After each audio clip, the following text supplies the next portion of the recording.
So I've cheated a little bit here because I'm in a room with myself right now, and there's no one else to add. So I've just added 4 other NASA people, NASA Twitter accounts, just to follow along.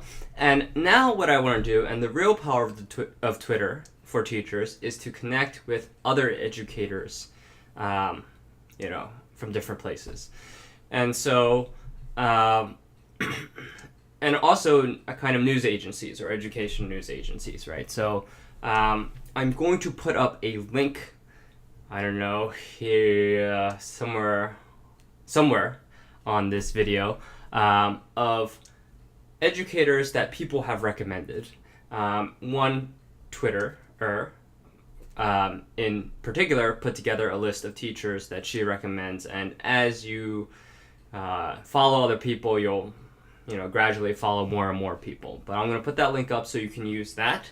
If you're afraid to follow people directly initially in your initial Twitter stages because you think it's intimidating and people do get notified when you follow them, perhaps it's better to just follow a few education news places. For example, a few good ones are EdWeek, generally a pretty good one to follow, so I'm going to add that one, EdWeek Teacher.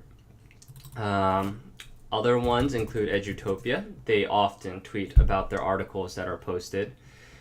So that's another good one. And you can see as I add them, they're giving me examples of what my Twitter feed will look like. In other words, when I go on Twitter, this is what I'll see. The latest articles, for example, Edutopia posted 45 minutes ago about good ideas, having a class blog, and so forth. Another good ones, the Huffington Post, I think, has a lot of education-related articles.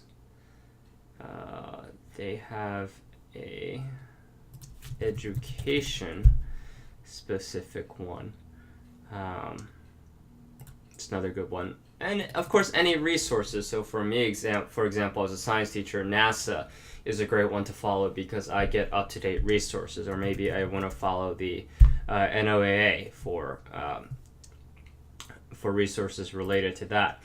And let me try to think of something else. I don't know. Let's see. Maybe the National Next Generation Science Standards. Maybe they have a Twitter account. I'm not sure. Yeah, so follow them as well. Okay, so there are a bunch of resources out there as for people to follow. A lot of teachers are putting great things out there, and it's just a matter of finding them. And you can also search for them in a different way as well, which we'll take a look at later. But for now, just look for 5 other things, resources that you as a teacher might be interested in. It could be something like Edutopia, which posts articles, or it could be another teacher as you're browsing through. Maybe putting something in like chemistry, we'll get a list of chemistry related ones. But yeah, we'll take a look at that later as to how we can find people with the same interests.